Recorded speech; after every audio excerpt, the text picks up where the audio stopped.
intention is like it's inwards and then it's tension. So it's gonna be a fight, but that fight is gonna lead you to your best self.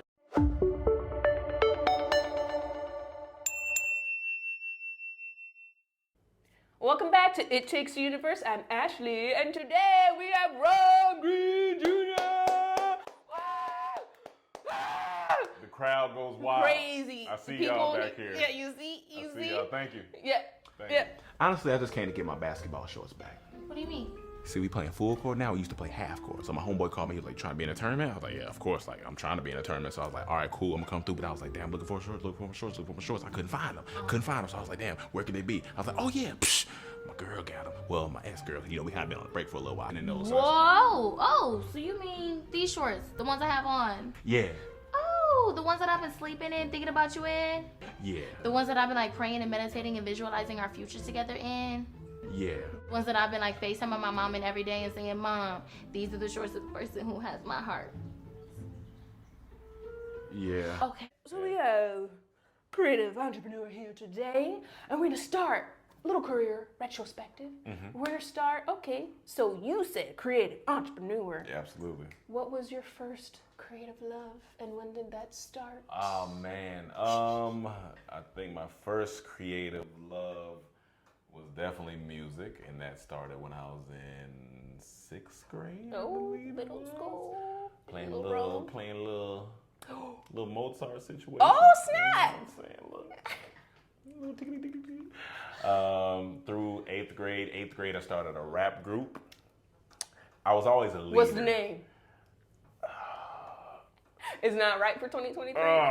It's just, all right. You know you're influenced by culture and music and 90s hip hop and all this stuff. So it was 2 of us in the group, and it was called. So a duo, not a group.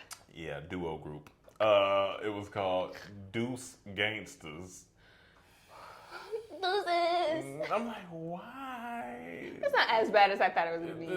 And then 9th grade, I expanded the company and we turned into underestimated instead of underestimated, because it was like we the X factors, and I added more, and it was like 6 or 7 of us now. Now we were like Wu-Tang. Snap. So I always had the entrepreneur grow Since the you're team itty-bitty. aspect. Yeah, so music was the first love.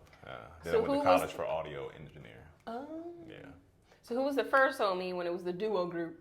And then how did you find the other people when you made it bigger? Oh, Just in school? First or homie like... was, me and him was kicking it in school, and then he was like, "Oh, I be writing raps." I was like, "I be writing raps." Are we best friends? I think so. What's funny? Life is funny because his name was Cameron, and then one of the first guys I met in college, who is still my business partner to this day, his name is Cameron.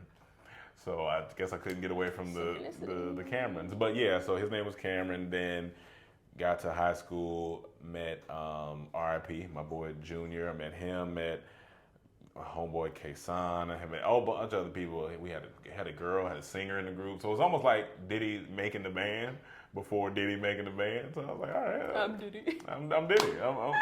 I'm making the high school band. Oh my gosh. Yeah. So it was dope. That's crazy. Okay, and then you said audio engineering. So where are these people now? What did you guys do? Did you guys perform in your neighborhood? Was it just... We made CDs. We made little albums. Oh. Like, we was at the studio, so the work ethic was there. We was creating stuff. Like I had just learned to make beats like in 8th grade, so I was doing that, and then I was making beats for the group, and then we all were jumping on the songs, and we were like going back and forth. The creativity was beautiful. I loved that part of it, and then high school ended, and that ended. That ended. Bring the band back together. That Want to ended. see a reunion? That ended, so. Okay, so audio engineering in college, Yeah, and then is this, y'all know him, Dormtainment, come on. Yeah. That's the transition, like high school, okay, everyone went their separate ways, and then you went to college. I went to college, and the first day of school, I met Cam. First day. First day of school, I met Emmanuel. I met Tay at the time. Tay was my roommate. Like, we all literally met the first day of school. wild. And we've been knowing each other 17 years now. That's wild. That's 16. You a grown man. I'm a grown man. So don't y'all be coming at me with no nonsense. No Gen Z terms. All this Riz and whatnot. Period. Yeah, so that was college. So how was that? Okay, so then how was that transition versus like, hey, meeting people in college, let's also do music versus like, hey, y'all want to do comedy? And this was Emmanuel and Cam were already talking about starting a business together, and so they didn't know what the business was going to be. At first, it was going to be like a sweepstakes business and do something. Everybody just had that entrepreneur, like, I want to start my own something. boss, yeah. And so we landed on, me and Emmanuel went to my dad's house in Georgia. Shout out DJ Slice, my pops. That's where the music comes from, I guess. So we went to my dad's house. We had a camera with us. We filmed this random video about catching creatures in the hood, which were just crackheads.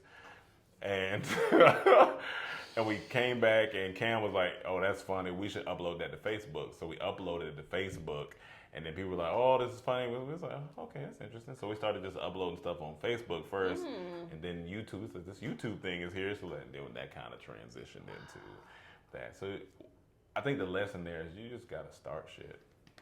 Can we cuss? Yes, it's YouTube. You should know. I'm just making. No, I didn't know your show. No. Okay. I want people to be authentic. Okay. Themselves. Yeah. You just gotta start shit, man. Start shit. Yeah, start shit. You gotta go. I agree You with can't Wait till it's think perfect. about it. Like Yeah. you gotta. We didn't know what we were doing. Just throwing stuff at the wall. So funny. Yeah. You guys literally started with YouTube. It's like YouTube was probably out maybe 2 years, and no. YouTube was out probably 2006, so we started maybe 2009. So I feel like YouTube, new. it's still very. It wasn't like There wasn't no YouTube MCNs. yeah. There wasn't no entrepreneur. It wasn't Nothing. none of that. Nothing. We didn't know what That's YouTube was going to be. wild. But that's the thing about jumping on stuff, because you're like, you don't know what it's going to be, but you're like, let me see. Let me try it. Yeah, Let me try it. That's wild. Okay, so Facebook, it was getting a lot of engagement. Then we start on YouTube. So then, was it still like at the beginning where you guys are like, oh, we're putting all kinds of stuff up, or were you like, I think we should stick to just comedy? I mean, it was, even when we were doing Facebook, it was still comedy, but YouTube, we were like, all right, let's really start a business. Let's go get the LLC. Let's go get our EIN number, tax ID. Let's get registered. Let's get trademarked. Like, luckily, Cam's aunt really helped us like get that, because she was working in business, so she helped us get like our business together, and that's a key. Get your business together first, even though you still may not know what you're doing. But at least you're like, all right, I'm a registered business, so we were Dormtainment LLC, so now we could tax and all that stuff. So yeah, we decided to do it very official, and then launch like Dormtainment.com and YouTube and all that stuff. Yeah.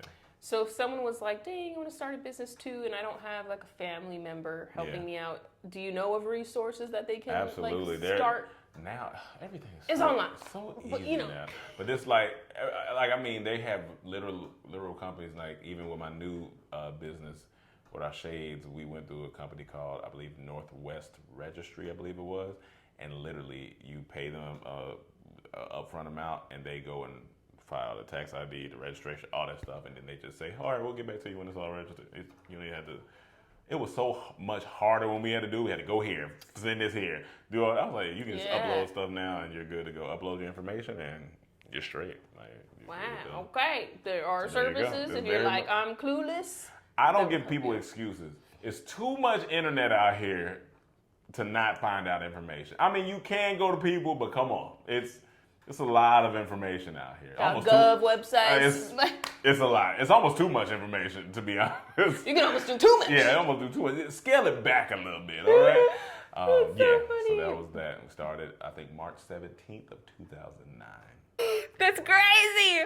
Crazy. Okay, yes, but I do like that of like making it official, trademarking it before Yeah. starting, because you never want to start and someone like, that's mine, or your Yeah. logo. At least make sure your name isn't taken and all that stuff. You just want to just be ahead of that at least. You know? Okay. So so you were saying even 3 years old at YouTube, it wasn't even monetized yet. When did that change even?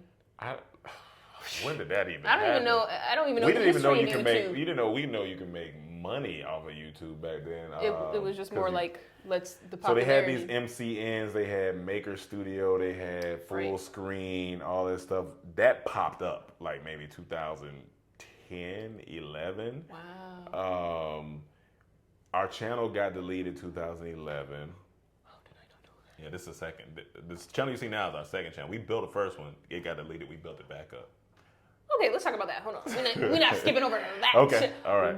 How does a channel get deleted? So at the time, we didn't know anything about copyright because it's YouTube. It's new. So we're putting music, we're putting all type of stuff, and you would get flags. And they were like, oh, you got to get this. Well, we didn't know flags meant you were going to take down the whole channel. We were just like, oh. And then one day we did a prank call to Chuck E. Cheese. Still one of the funniest calls ever.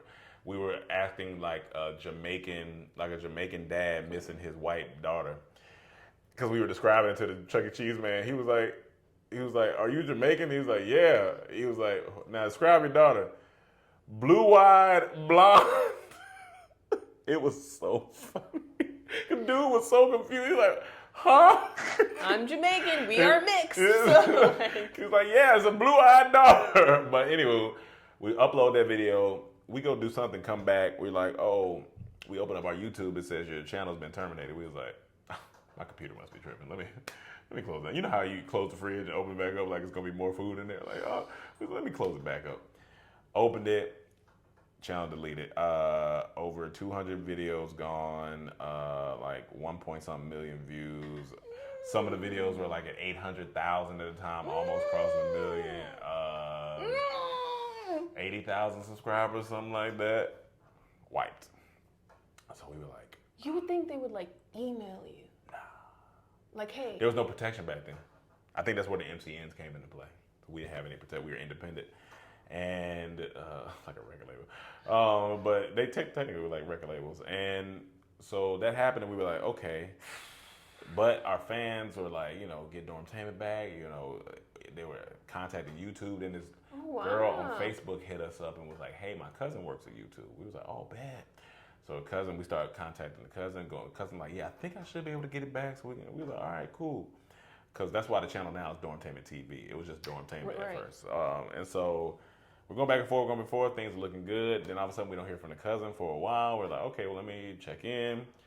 And then her cousin told us that she passed away. Wild, right? She got hit head-on collision by a truck. What? And she was pregnant. I said, Jesus Christ. Okay, all right.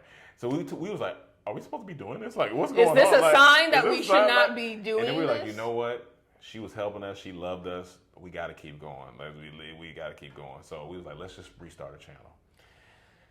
So we restarted Dormtainment TV. Were you all on the same page of like, let's restart, or were you kind of like defeated? Like, should we do something We were else? defeated for a couple days, and then we were like, I love that shirt around the time. A couple days. Yeah, a couple days, and we were like, all right, we can't sit in this. We got to go. Now we know what copyright is. Yeah, we know all this stuff. But we took it as a rebrand. Rebranded the logo, rebranded the site, rebranded everything. We was like, all right, now we're going. So we re-released stuff. We put some old videos that we had on the hard drive back up. And the channel started like doing this because people were like, oh, they're back. And so it was running. So we ended up getting like 90 to 100,000 subscribers back in like 2 weeks. It was running, like it was going. Wow. And then they were like, oh, the new logo, new stuff like this. And then because we were moving so fast, an agent out here in California was like, oh my God, like, who are you guys? You just got on YouTube. But you got 100,000 subscribers, and they didn't know that we already had a channel. So we definitely lied. So we were like, oh yeah, man, it's crazy. We just popping, like, man, I don't know what's up. Would you like to be represented? Sure, I don't even know what that means. All right, cool. And then we had a manager reach out to us. Would you like a manager? Great. I guess that's what we're supposed to do. We don't know we are young and 21-year-old. We don't know sure. And then that's how the new channel, we just started a new channel. So one deleted, got it back up. So don't tell me you can't do it. You can do it. Yeah. So then what's the advice? Yeah, they're like, starting YouTube, I know nothing. What are like, I don't know, 3, anything. It doesn't have to be numbered. Yeah. But it's like, one, how do I get started? How do I have the will to keep going? Like, when people are like, I don't know how to start a YouTube channel. How you get started, you realize that you're going to die. So that's one. So that's how I like to tell people. So inspirational. Yeah, I get it straight to it. And they be like, damn, I am, huh? One day. So what am I waiting on? Absolutely, yeah. Go start that. Two, how do you keep going? You gotta have a why. You gotta have like what am I doing this for? Am I doing it for the views?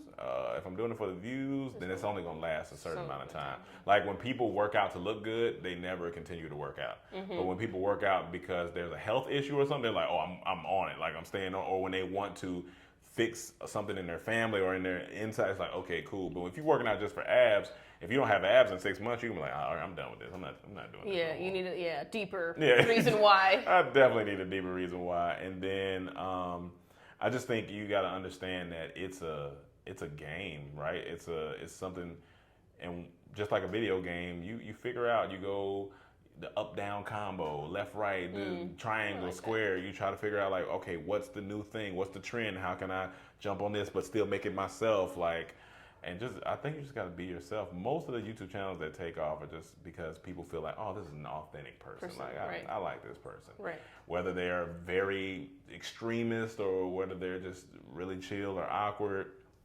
it works if you are yourself. Right. Yeah. Oh, stay true to you. Yeah, stay true to you. Oh, I love that. So then from those, you said, because of the fast-growing new YouTube channel, you get agents and managers. Yep. Was that how you guys also landed a show on Comedy Central that's kind of like Comedy Central was basically about Dormtainment? Yeah. It was how did that opportunity come about? We put out a video called Straight Outta Dunwoody, which was a Straight Outta Compton parody, and Dunwoody is a very white neighborhood, and where Ryan Seacrest is from, actually. Because we were so excited about how nice all the white people there. They were very nice, and we were like, let's make a Straight Outta Dunwoody. So we dressed up nice, made a rap song about how good the neighborhood was.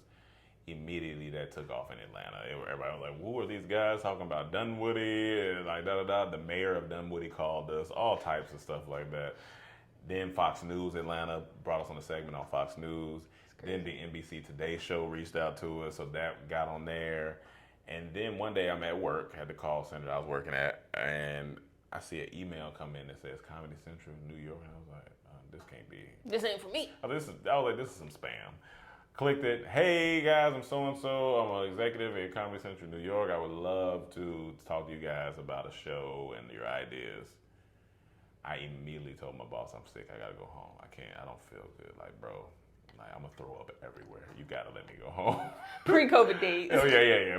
Let me go home. He's like, oh, man, that's cool, man. It's all good. I get in the car, I call the guys and say, I need everybody to meet ASAP. We got an email from Comedy Central. Life is changing. We were so young. We didn't know how this stuff worked. We were just excited. We didn't know this was a general meeting. It's all it was. Right. Quit your job. Buy your mama house. It's a wrap, but we needed it. It helped us because we get to New York. We're in the meeting. It's going good. We charming. We laughing. Oh, da-da-da. And then the lady asks us one question that shifts our whole thing. She goes, all right, so what type of show do you guys want? And we were like, oh, you don't like just give us a show? Like, you don't just... I thought we come and then you like, this is already written for you. Yeah, this, okay. We were like, well, we want like a variety, but scripted, but like reality. All over the place. And she was like, it's okay, we can come back. We were like, okay, all right. We was on that plane sad. We was like, did we mess up our lives? Is this it? But it just made us realize like, we need to formulate what we want, So then we started looking at scripts. We was doing improv for like 4 years, 3-4 years. We didn't write nothing. We were just doing stuff. We had like outlines of stuff that we just said. We was like, so we need to get in the script writing. So that's when I first got in the script writing in 2011, 12. And then we ended up coming back to, we came to LA and met with Comedy Central out here because New York told LA about us. We booked Comedy Central, MTV, True TV, BET. We went on a run of pitching. And then Comedy Central liked the idea, and so we stuck with them. Started from the north side to the west side, and then we ended up moving in 2013, and we've been here 10 years. Yeah, to stay ready. Oh my gosh, that's crazy! I'm just envisioning you guys. So stay ready. That's what you need to do. Have your ideas ready. Go. Just stay ready. You may not get the opportunity right there, but at least you'll have an idea. Yeah. Is that something that you guys even thought about? Like, hey, like, this YouTube is going so well, could we potentially have a show? Or since you Yeah, we do have a show, but we didn't know. We thought we work with people and then we figure out the show. We didn't know we needed to come with the show. With the show. Nobody told us this stuff. We didn't know. We were like, oh, okay. Oh, that's how it works. We get it. Oh, gosh. We get it. Yeah. But that's how you got to be. I think we needed that kick in the butt, though. So it was good. It's a lesson. Lesson. Okay, years pass. Now we have Instagram, TikTok, all these things. The things. How are you managing that too? You hopped on Instagram when it first. 2012. My first picture was of a Corona bottle. I hopped on it too. And the engagement was way better, y'all. Engagement was crazy. All your followers saw your shit. Everybody liked everything. And you didn't care about what you posted. You didn't care about anything. Me in college, just nothing. It was friendly. It was a good time. Oh, it was a good time. Community. If someone is like, okay, not only I want to start my YouTube channel, or maybe not. If I'm trying to utilize Instagram, TikTok to leverage my business, or I want to use it to make money. Where do I start? This is the same kind of advice as YouTube, is be authentic, or is it a whole different game? Because I feel like each social media platform has its. It's hard to even. Instagram is hard to even measure now because you're fighting the algorithm. It's like it's interesting, but at the same time, it's that authenticity. The people that go viral, that do viral things, are usually the ones. Some of them are just polarizing. They just want to be polarizing, and they do it on purpose to go viral. But that only lasts you remember those. Excuse me. You remember the little Terrios and all those people that were going viral. You don't know where they're at now. You don't know, because it's just a quick thing. And then, the girl, there was a story of this girl who had 1 million followers. Mm-hmm. I think she sold 5 T-shirts from her company because it's not an authentic audience. Yeah, they just probably seen a video, clicked, and then they were like, I'm not supporting nothing. Mm-hmm. So you want to grow. I think engagement is more important than the followers, to be honest. Who's engaging with your content?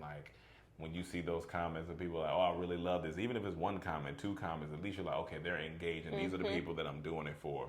If you're doing it to get this mass following, I don't know if YouTube is that platform. I mean, I don't know if Instagram is that platform. I would say stick to YouTube and stick to TikTok, because TikTok engagement is crazy. It don't even make sense, to be honest. I don't even know how they measure it. I know. I'm like, okay, so I have this many followers on Instagram and get this much engagement, and then I have this many followers on TikTok and get this much engagement. It's a site. All of this is the wild, wild west. Still, everybody's still figuring stuff out. Especially with TikTok, we don't know where TikTok's going to be in 10 years from now. You're gonna be like, man, remember when TikTok was doing this thing, and now it's all downhill from it. So, but it's one of those things you just got to do it, and I'm just not a slave to the algorithm anymore. You get to a point where you don't care. Yeah. It's like, all right, I'm just gonna do what I want for my people, and I hope you guys enjoy it. When you put that expectation on it, then you start like, well, they're getting this much and they're getting this much. I heard something today that, the term comparison is the thief of joy. I love that. I heard something today and I was like, oh, man. Better? The judgment from comparison is the thief of joy. Comparison is a metric to where you can be inspired by. True. And I was like, that makes sense. Yeah. But when you judge yourself and say, oh, I'm not that good because I'm not there, then the judgment of that is the thief of the joy. And I was like, I like that. I was like, I really like that. Yeah, I was like, that makes sense. Because you can compare yourself to somebody you really look up to. You might be like Denzel. You're like, oh, yeah, I'm not there yet, but I see the path he's going. Let me try to do that. But if you're comparing I'm never going to be that, then it's a whole different story. Tell us, Ron. For lack of better, you just gotta not give a fuck. You just gotta say, I'm just gonna do what I want to do. Yeah. And usually, the people that just do what they want to do take the unconventional path, and they're more happier because they just do what they want to do. Mm-hmm. They're not bogged down by the thoughts of their parents or their friends or the higher ups. They're just like, you know what? I'm gonna let life flow. Let the universe do its thing, and we gonna be all right. And that's the life I'm on. I've been on that path for like 6 years now, and I love it. It's great. I don't care. It's good. Yeah. Since you said 6 years, obviously you're older than 6 years old. When did that? I'm 8. Wow. Yeah. When was that shift for you? So maybe before, admittedly, was it about like, oh, we gotta get? Oh yeah, man, Yeah. I need a show. I need a. When was the shift? Was it a specific day, time, interaction? Around 27, 28. I'm 35. Around 27, 28, I realized that life is just so much grander, especially when I started traveling. I was like, ooh, travel speeds up your growth. It speeds up your growth, and you're like, You've been in this man, bubble. a lot of people don't care about this. Like, what am I boggling my whole existence down with this thing for? I'm already successful. I realized they I think it's like 3 billion YouTube channels or something crazy like that. There's only 35,000 with 1 million subscribers. Yep. And I was like, that's successful. We did it. Like that's an amazing You are thing. doing success. Yeah, like I'm doing success. And I'm like, if I keep, because I was like, how many times am I going to move the goalpost on myself? Right, because it's a plaques, right, that YouTube gives you too. Yeah, I was like, okay, I got this. Now What am I going to be like? Oh, now 10. Then I get 10. I need 20. I was like, I'm not about to do this. I can't do this. And reading books like The Alchemist, reading books like The Four Agreements, and it's just like, The Alchemist was all about a young boy on a journey, and that just opened my heart up, and I was like, this is a journey. And I watched this entrepreneur named Alex Hermazi, and he said you can't play finite games in an infinite one. And basically life is an infinite game. Finite games you're going to win. For example, like, I need to win. The version of winning is like, getting that movie deal or whatever. But when you get the movie deal, you're going to want another movie deal. And people on the carpet are like this, not like, oh, tell us about the movie. They're literally like, what's next? Yeah, what's next? You're like, I just got here. I can't, you know what I'm saying? But life is an infinite game. You don't go to the gym just to get abs and stop. You're going to keep going. You have to maintain them. You got to stay healthy. You know what I'm saying? That's what life is about. So if you try to play a finite game and an infinite one, you're going to lose every time. But if you just look at life as an infinite game, it's like, I'm going to continue to get more. I'm going to continue to do this. I'm going to continue to grow and be successful in different avenues. Like maybe 10 years from now, I never do another role again, but maybe I'll be a successful husband or a successful father, and I'll be teaching my kids to act, and that'll be success. Like it's so many things outside of the scope of the thing. Narrow one thing. Yeah, thinking about. That's once I realized that, I was like, I'm much happier. Okay, this I like this. Yeah. No, of course. Do you still have moments? Of course. Of course. But then you tap back and you say, you know what? I'm here. It's the journey. I'm alive. That's why I love Nipsey. It's the marathon. That's what it's about. You got to keep going. That was a lot of good stuff. So now that you guys had like managers and agents, did you start like acting, like doing things, or is it still like back burner? Because we met on a print job. Yes, on a print job. Job. That's how I met you. Yeah, I think we did the whole. They call it the Hollywood water tour. Basically, where you go to meetings and you leave with a water. That's pretty much. You don't leave with nothing. Never heard. Yeah, Hollywood water tour. That's what you go on. You meet all these companies. You're like, oh yeah, so what's next? And you leave with a water. That's funny. And you go through that. You go through that. Go through that. But through that, we learned so much. I mean, I've done stuff, with Insecure and all these other things. So it's been fun. But I am more so. I've loved getting into more business too, and so that's been great. And I realized that we are in a time where you kind of low-key need to try to do multiple things. Because just being good at one thing is no longer impressive. That's no longer the thing. It's no longer impressive. You got to do it. You're like, you do this. Okay, well, what else do you do? It took me years to hone this skill. Give me some time. But you need other ones. So, so the entrepreneur side, so we have our podcast. And that's great. I have 2 podcasts, and then I have my sunglasses line, and then we're about to add apparel to the sunglasses line. And then I think I realize that the highest form of love is service, and so I get a really good boost out of like servicing people. So I'm in the middle of writing my ebook. I think it's called conscious currency, because currency is a energy flow, and I think that people, once they get their conscious right, then the current will flow for their money. So I got an ebook coming I'm working on. So I'm just doing different things, and I look at people like Kevin Hart. He has Fabletics, he has shoes, he has restaurants, because you have to be low key. These are things. This is part. I've always been the creative, the front half, but I haven't been the entrepreneur as much. And now I'm leaning into the entrepreneur side of it, and I really like it. I think that's how you build wealth, expanding the portfolio in different avenues. So yeah, I'm into stocks and investing and all that stuff. So, Okay. Well, all of those things, I'm sure, being a black male, it has obstacles with it. Absolutely. With these obstacles of being an entrepreneur, of us winning, succeeding, how do you, all these things, how, when things are like not so easy, when you are kind of doubting your capabilities, what are either, like you were saying, books or podcasts, people, resources, how do you get out of that? And you're like, no, I can't do this shit. Yeah. How do you get back to that? Like you personally. I just got out of one not too long ago. I sit in it. I don't run from it. I used to be like, I'm straight. I'm all right. Because society doesn't want black men showing their options or men. So now I gotta, I have a few people, like a few men, black men. One being my dad. Talk to him. Another one being a real close homeboy that I feel like I can be vulnerable with, and like, yo, bro, I'm a little sad. I don't even know what it is, but I'm feeling it.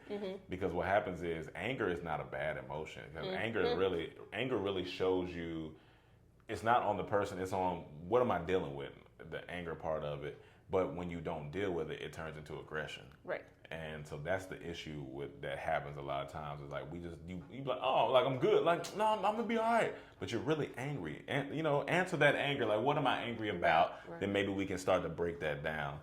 And I learned that in the book, "The Mountain Is You," which is a great, phenomenal book. And it really reads you. You're like, hold on, girl, who you talking to? Like, calm down. But yeah, so what I do is I have a ritual, because I don't call it a routine anymore. It's a ritual, which is my morning thing. So I'll go through. That's why I gotta have a routine, because it puts you in a place of where you're like, oh, this is me. This is who I'm supposed to be. If you don't have that ritual or routine, however you want to call it, you kind of feel like I'm just everywhere. Like what am I doing? You know what I'm saying? So like I have my certain meditation that I'm doing, working out. Working out's a big one. That's the gym. You'll be surprised how much better you'll feel by just getting a workout in 45 minutes to an hour. You'll be like, working at 5 a.m. for that reason. You'll be like, oh yeah, okay. Yeah. I feel okay. I did, and you accomplished something. So you're like, okay, that's a start. Now how do we move that energy? Things in motion stay in motion. So it's like, I do that. I have my meditation, and even getting a good nighttime ritual down is good, because you set yourself up for success. Put your phone away. When I can't sleep because he was just scrolling. Put it away. Read a book. Something. And all these things take time, so give yourself grace. I think that's the biggest thing. I give myself grace, like, okay, hey, if you need 48 hours to be sad or be in your feelings, bro, do that. But let's not sit in it long. I give it the 48 to 72 hours. Monday and Tuesday we crying. Wednesday we back to work. We back on it. Because then you're like, okay, I got that out. We good. Let's get it. And you just got to remember who you are. Remember that's why the why is very important. And even with this new brand that we're doing outside of our sunglasses, I really figured out like my why. And I think this purpose is going to like propel me to the next level. And it's just really that I believe in order to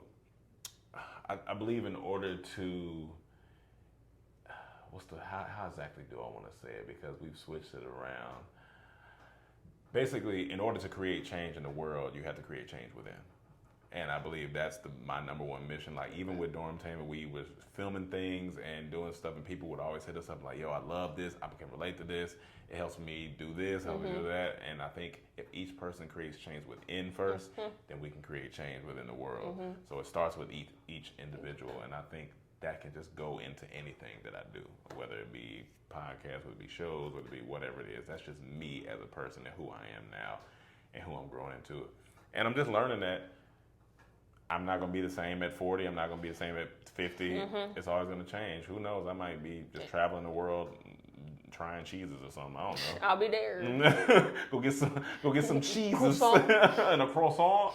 Travel is always going to be in my life, so that's for sure going to be there. I do love that traveling aspect of learning. But no, I love that. Oh my God, that was beautiful. Yeah, no, everything, simply like everything you do needs to be intentional. Absolutely. Even the littlest things. Even the little things, yeah. And truly like listening to your gut of like what you want. You know, like even if it's like a party, do I want to or no? Design your life. Like stop letting the world design it. Like you design your life. You say, I want to be this, I want to be that.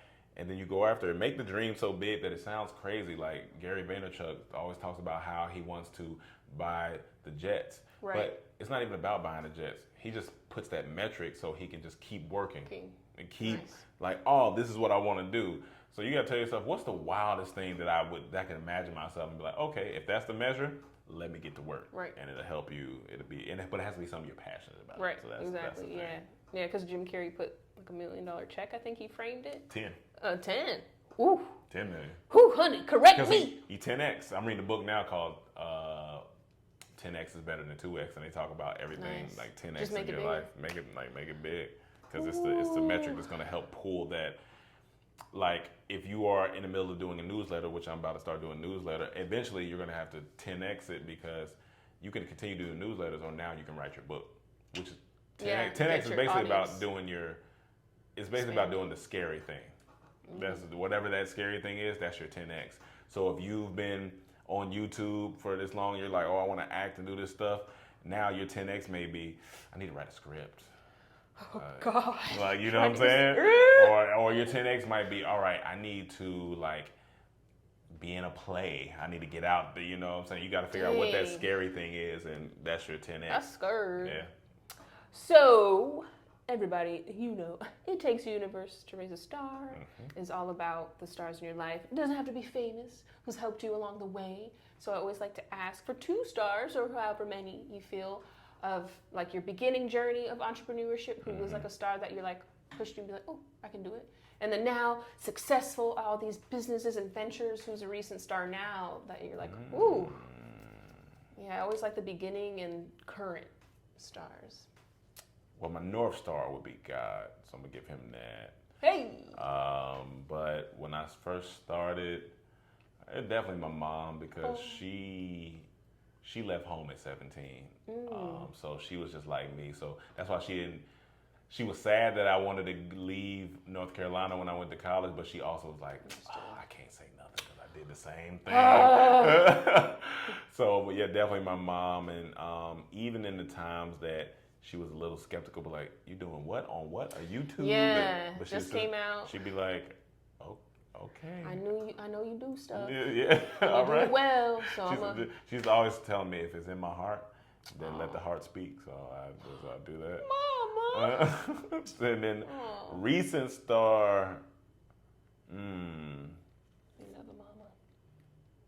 I think recent star. I'm gonna shout out my homie Jason, older guy. He's one of the first people I met when I came to LA. He always spoke life into my whole group. He was always like, y'all got it. Like anything y'all do, he's like, y'all gonna change, you're gonna grow. It's gonna be confusing, but when you do, it's gonna make sense. I talked to him the other day. He was like, what did I tell you 10 years ago? He said, I told you wasn't gonna be in the same headspace. Right. And then when you got here, I was like, you were right. He was like, yeah. He was like, right now you're in a transitional phase. You're figuring life out. I'm doing more creative directing now, which I'm loving. So that's been fun. He was like, so who knows? He was like, you just never know where your life is going to end up. And it's really true, because I think about companies like, I was reading about American Express and how they were like a mail delivery service. I was like, oh, that makes sense. But now they're just known for credit cards. You pivot in life. I think it's all about the power of the pivot. Like, you got to be able to pivot and knowing when to pivot. Yeah, it's like, you know what? Let me just pivot. And guess what? If it doesn't work out, it's okay. The one thing you gain by failing is that you tried it and you won't feel regret.